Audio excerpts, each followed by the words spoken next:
Hi there. On weekends, we do reruns so that yours truly can take a couple days off. Look for a fresh new episode on Monday. Meanwhile, please enjoy this episode for this day from a previous year. I thank you so much for your indulgence and loyalty, and have a great weekend.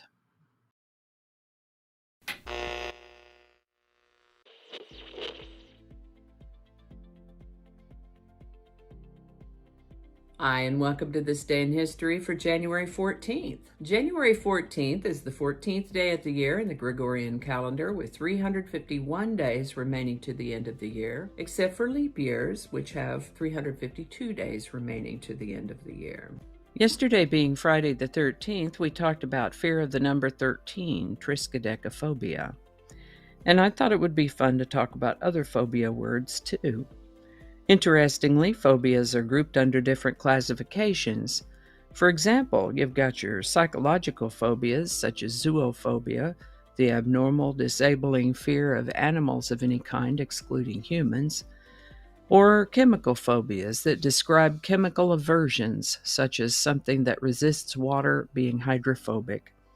There are biological terms that describe organisms that dislike certain conditions, such as acidophobia, and medical terms that describe hypersensitivity to certain stimulus, such as photophobia. There are also everyday common use and cultural media-inspired phobia words that describe dislike, fear, hatred, or aversion of a particular thing or subject. Phobia words are named after a character from Greek mythology who was the god and personification of fear and panic. That's God with a lowercase g here. As an aside, some phobia words also have an opposite term with the ending of phile or philic, such as hydrophilic, meaning something that has an affinity for water, as compared to hydrophobic, which means repelling, resisting, or avoiding water. See how that works? All that explanation out of the way, let's start with a fairly modern one, technophobia. This is the fear, aversion, or hatred of technology. Actually, the Luddites were technophobes. Might not have been the very first technophobes, but they were notable ones. We've talked about the Luddites before. In their case, the original Luddites were weavers in England in the 1800s. They actually had still been hand weaving fabric when along came factories and textile machines where fabric could be woven much faster with less labor. The Luddites, presumably named after a weaver named Ned Ludd, feared they'd be put out of work, which eventually they, in fact, were. They conducted a guerrilla movement of smashing and destroying weaving machines, and it turned into more or less of a war. Went on for about 5 years, quieting down only when stern prosecution, including execution and penal transfer, which in that period of English history means that they were shipped off to Australia. Since then, the term Luddite has come to apply to anyone who opposes industrialization, computerization, or new technologies in general. Technophobes.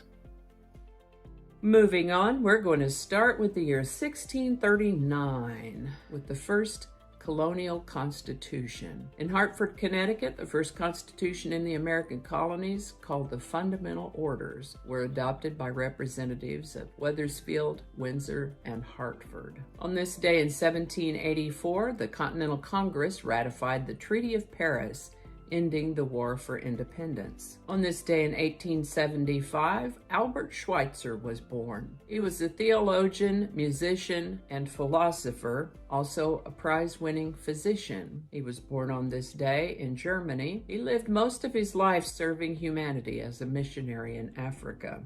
And when he won the Nobel Prize, he used it to support his mission by building or adding on to the hospital that he had there.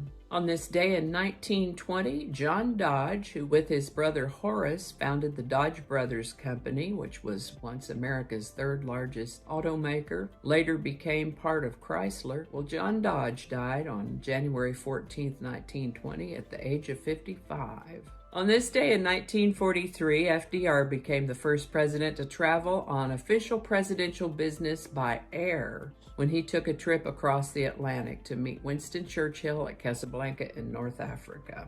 Marilyn Monroe and Joe DiMaggio first met in 1952. They dated for a couple years and got married on January 14, 1954.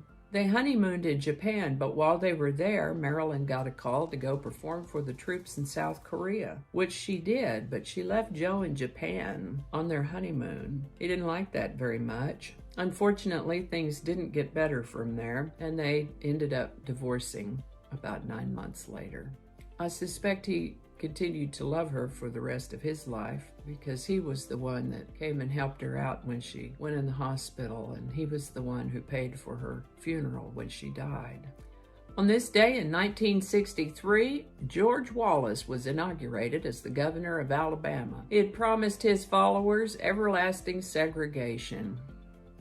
Some years later, he ran for president, but was shot by a man with mental health issues, which paralyzed Wallace and caused him to be confined to a wheelchair for the rest of his life. To his credit, I must report that he was not a virulent racist his entire life. George Wallace did rethink his racist views and repented of them. On this day in 1969, an explosion aboard the aircraft carrier USS Enterprise killed 27 people in Pearl Harbor, Hawaii. A rocket had accidentally detonated. Now, how exactly does that happen? I'm not sure, but anyway. The explosion destroyed 15 planes and injured more than 300 people. On this day in 1970, Diana Ross and the Supremes performed their final concert.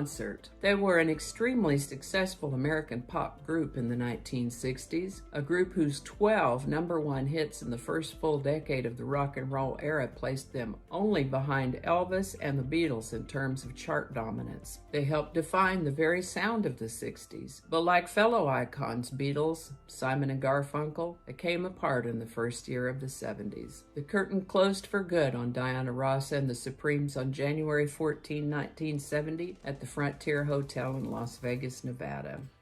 And I think that's going to do it for us today. Thank you so much for watching. Consider subscribing if you haven't already. Feel free to share this video with the link in your email, messaging, or social media.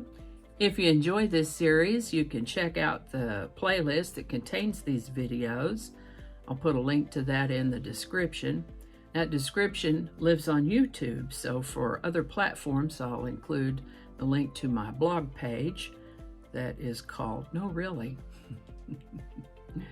You can also find me on Rumble, BitChute, all those links in that description. Alrighty, that's all I can think of right now. Thanks again, and I'll see you next time.